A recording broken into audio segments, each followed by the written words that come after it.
Halo kaum intelektual sekalian. Guys, ada yang lebih lucu daripada Sule Prikitiu. Siapa itu? Mui.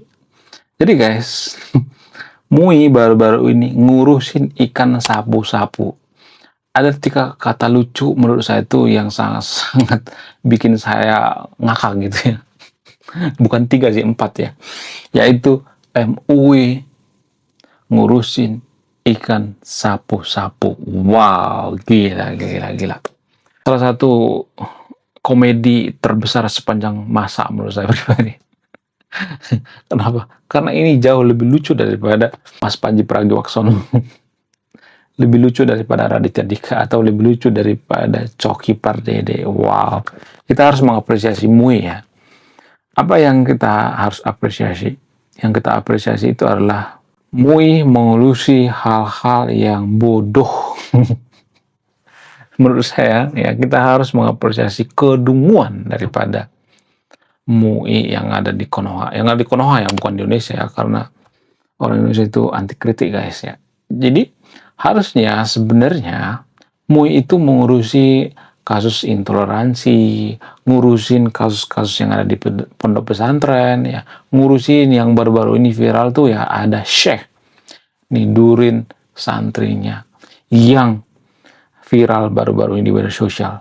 Mungkin di antara sahabat yang video ini pada nggak tahu ya, ada Syekh nidurin santri. Ya, bukan cewek guys, bukan cewek. Kalau saya perhatikan, Mui ini sepertinya kurang kerjaan gitu ya. Kenapa saya mengatakan seperti itu? Karena baru-baru ini Mui mengatakan sebaiknya ikan sapu-sapu itu dibunuh dulu ya, baru dikubur, jangan dikubur hidup-hidup gitu, kata MUI. Saya sepakat ya dengan pernyataan daripada MUI ini ya, karena itu kan nggak sesuai dengan syariat Islam ya, nggak sesuai dengan hukum Islam dan sebagainya. Tapi gini guys, apakah ini pekerjaan urgent gitu? Apakah ini pekerjaan daripada MUI gitu? Apakah ini pekerjaannya tuh nggak buang-buang energi gitu atau buang-buang waktu gitu? Kenapa mereka nggak ngurusin santriwati gitu ya, kemudian kasus-kasus yang di pondok pesantren, kemudian ngurusin pendidikan pesantren supaya jangan tertinggal gitu ya, supaya pendidikannya maju gitu ya, supaya lulusan daripada pesantren itu nggak banyak jadi kuli gitu ya, nggak banyak jadi buruh kasar gitu ya, harusnya jadi pengusaha gitu ya, harusnya jadi bos gitu ya, bukan berlomba-lomba jadi pemuka agama gitu, karena kuota jadi pemuka agama itu terbatas gitu. Kenapa MUI itu mengurusi hal yang remeh-temeh gitu? Apakah MUI itu kurang kerjaan? Apakah MUI itu sudah mulai ngelantur ke sana kemari gitu? Kemudian kenapa MUI ini nggak ngurusin kasus-kasus intoleransi seperti persekusi rumah ibadah, bubarin paksa dan sebagainya? Kenapa? Apa alasannya? Kenapa di tubuh MUI itu banyak orang yang radikal? Jadi ada banyak ternyata ya, bukan satu dua, ada banyak ya. Menurut keyakinan saya, ada banyak orang yang radikal di tubuh daripada MUI itu sendiri. Ini menurut data guys. Kemarin pernah diamankan di Aceh anggota daripada MUI atau kader daripada MUI. Nah yang jadi pertanyaan, kenapa MUI ngurusin hal yang remtem seperti ini? Apa alasannya? Apakah karena kurang kerjaan gitu? Bagaimana fakta yang sebenarnya? Jadi di video ini saya akan bongkar fakta yang jarang dibongkar. Ada satu rahasia yang jarang dibongkar. Kenapa akhir-akhir ini MUI mengurusi ikan sapu-sapu? Apakah ini pengalihan isu? Bagaimana fakta yang sebenarnya? Ternyata, jangan skip ya guys, ternyata ini fakta yang sangat-sangat luar binasa.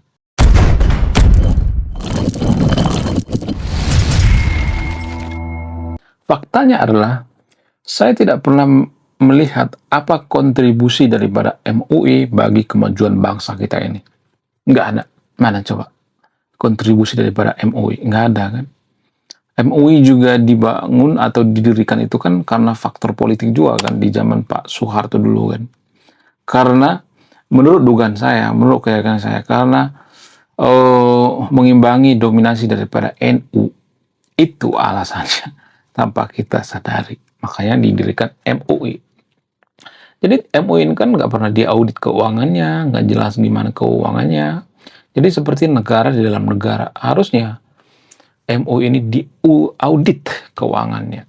Takutnya gitu ya, menurut keyakinan saya gitu ya, takutnya dananya itu mengalir ke kelompok-kelompok yang tidak kita sukai, kelompok-kelompok radikal. Takutnya seperti itu, Pak, menurut keyakinan saya. Menurut dugaan saya seperti itu, takutnya seperti itu. Saya cuma bertanya ya, apakah harus diaudit atau tidak? Ya harus diaudit dong. Ya kan? Nggak ada satupun lembaga yang kebal dengan hukum di negara demokrasi. Nggak ada. Mau TNI, mau polisi, nggak ada. Negara demokrasi itu harus siap dikritik. Ya kalau nggak kita jadi negara kerajaan aja kalau nggak mau dikritik, ya kan? Atau negara dinasti aja sekalian gitu. Atau negara agama deh sekalian. Ya, nggak jadi masalah. Jadi masalah apa masalahnya kalau negara agama itu adil, ya kan? Justru kalau saya perhatikan di Malaysia itu lebih adil orang yang beragama di sana daripada di Konoha gitu. Di Malaysia itu nggak ada mempersekusi rumah ibadah orang lain, bubarin paksa, nggak ada. Nggak ada, guys. Cuman di Malaysia itu kalau murtad dibunuh. Kenapa sih kalau murtad itu dibunuh? Saya cuma mau nanya sama yang itu video nih. Kenapa kalau kita murtad itu dibunuh?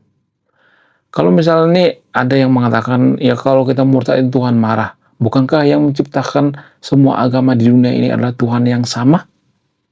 Kenapa harus marah gitu?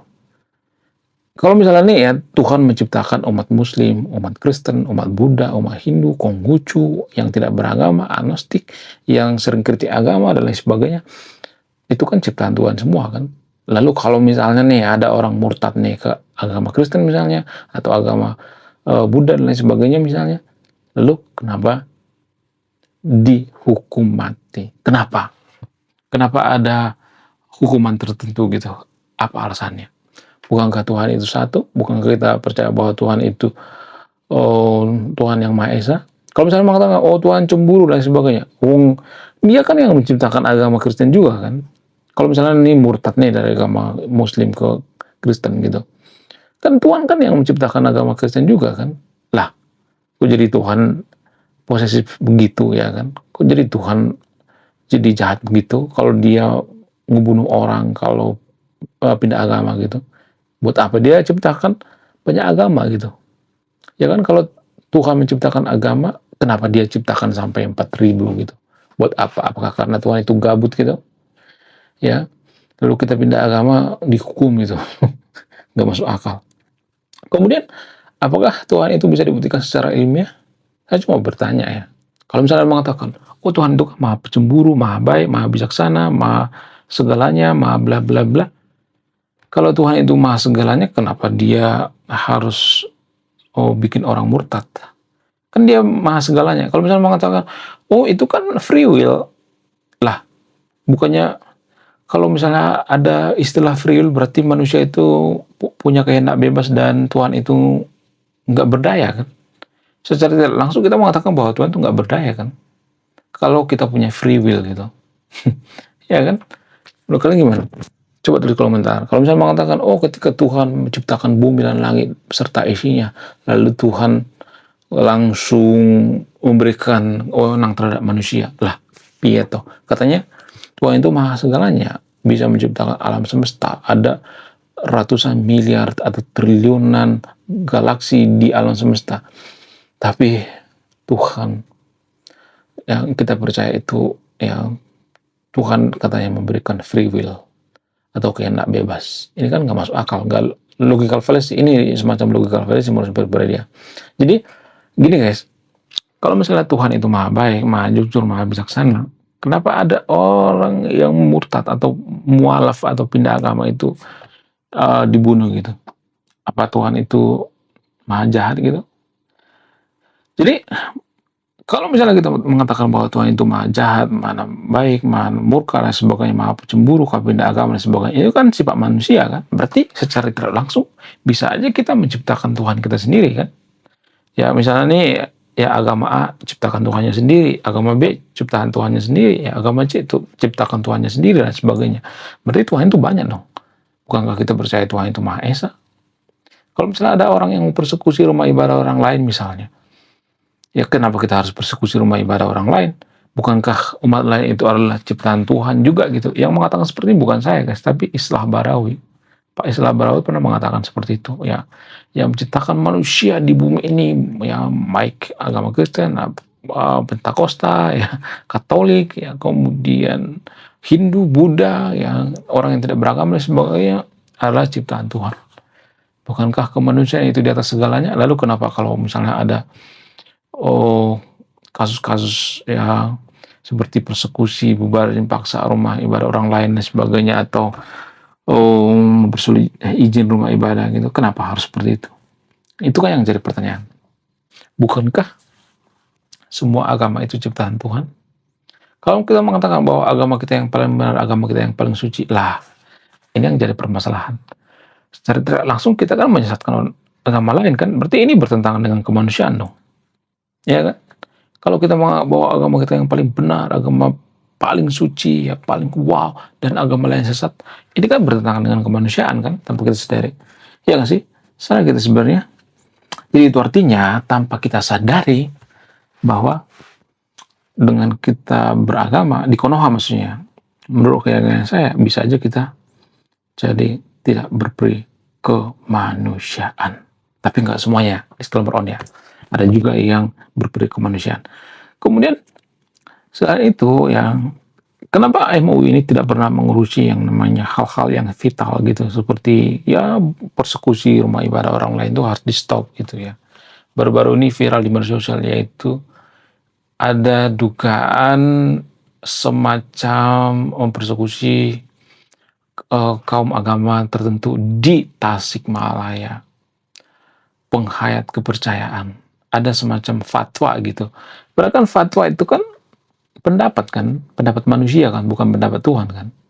Fatwa itu kan anjuran gitu ya. Jadi kalau misalnya kita dianjurkan terhadap sesuatu hal, misalnya mempersekusi, misalnya, saya tidak mengatakan MUI seperti itu ya, misalnya mempersekusi rumah ibadah orang lain, membakar rumah ibadah orang lain. Kalau fatwanya ini bermasalah gitu ya, tidak sesuai dengan nilai-nilai kemanusiaan, apakah kita laksanakan atau tidak? Itu yang jadi pertanyaan. Kalau ajaran kita itu bertentangan dengan kemanusiaan, apakah ajaran tersebut layak dipertahankan? Kalau misalnya kita bicara tentang kemanusiaan dalam beragama gitu, kalau misalnya mengatakan, oh agama kita itu adalah agama yang paling manusiawi, ya agama yang paling mengangkat derajat wanita, agama yang paling wow, yang paling suci, yang paling sempurna dan sebagainya, lalu kenapa dalam agama tertentu di Konoha itu ada istilah perbudakan? Kenapa? Ada toh ayat-ayat perbudakan di agama tertentu di Konoha. Berarti bukan sempurna dong. Kenapa ada ayat yang berbunyi, ya ayat-ayat tertentu di Konoha maksudnya, bukan Indonesia ya, karena orang Indonesia itu anti kritik ya. Ada ayat-ayat perang gitu, ayat-ayat permusuhan gitu. Kalau wahyu itu berasal dari Tuhan gitu. Apakah Tuhan tuh suka antar umat beragama ribut gitu? Bukankah Tuhan itu maha adil, maha bijaksana gitu? Kenapa dia punya sifat maha adil, maha bijaksana, maha pencemburu, maha menghukum dan sebagainya? Berarti bipolar dong. Ya nggak sih? Kalau Tuhan itu maha pencemburu, ya maha penghukum dan sebagainya. Ya nggak sih? Menurut kalian gimana? Coba tulis dulu komentar ya.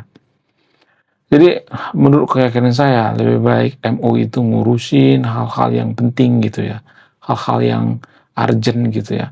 Ngurusin tuh ya pemerintahan yang korup gitu ya. Kemudian ngurusin ya kebijakan pemerintah, apakah tepat sasaran atau tidak. Tapi saya yakin nggak bisa ya, MUI nggak bisa ngurusin ini. Karena apa? Ya karena mereka nggak bisa berpikir rasional. Bahkan dulu pernah ya, di ILC, Rocky Gerung pernah meskakmat seorang pentolan MUI.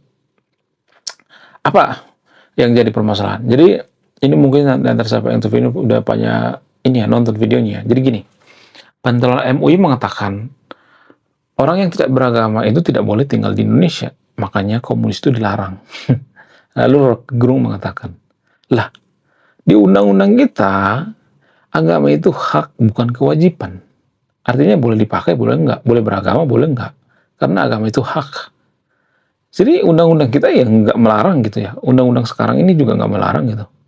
Asal jangan mengganggu orang lain. Kemudian selain itu, apalagi Pancasila gitu, ketuhanan yang Maha Esa.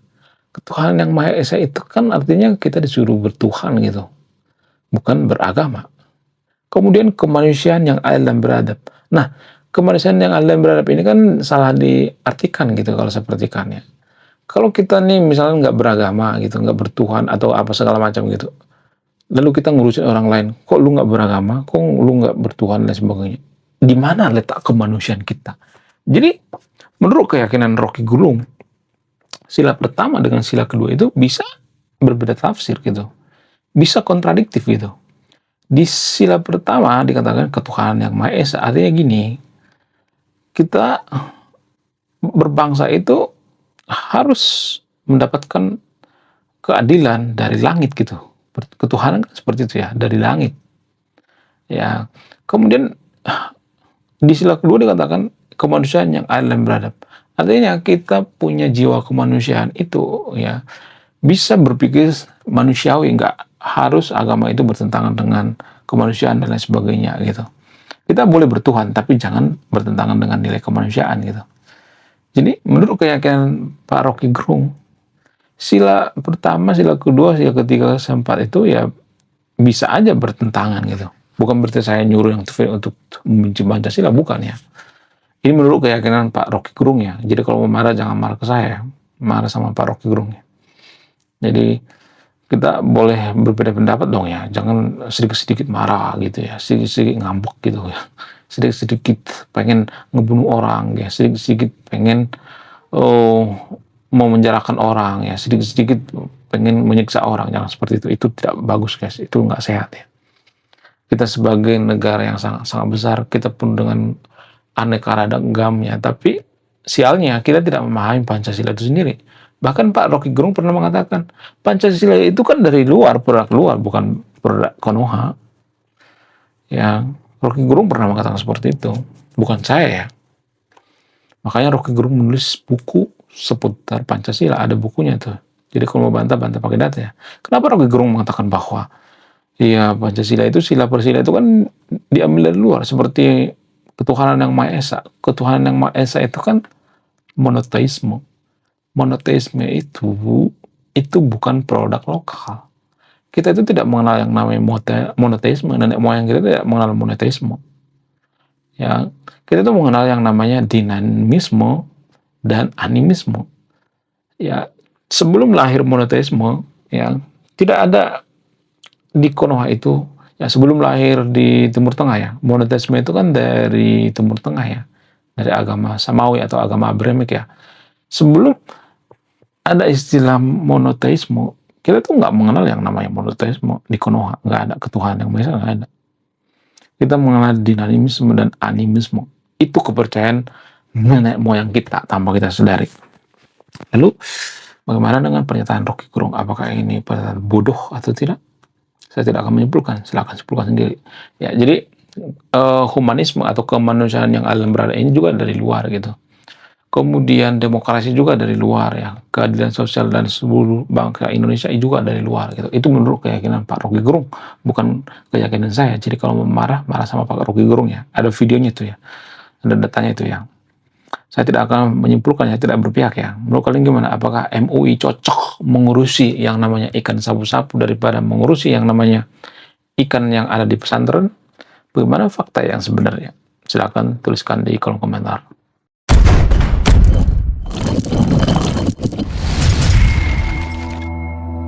Oke guys, sekian video ini. Terima kasih sudah memahami. Saya kaum intelektual, salam rasional.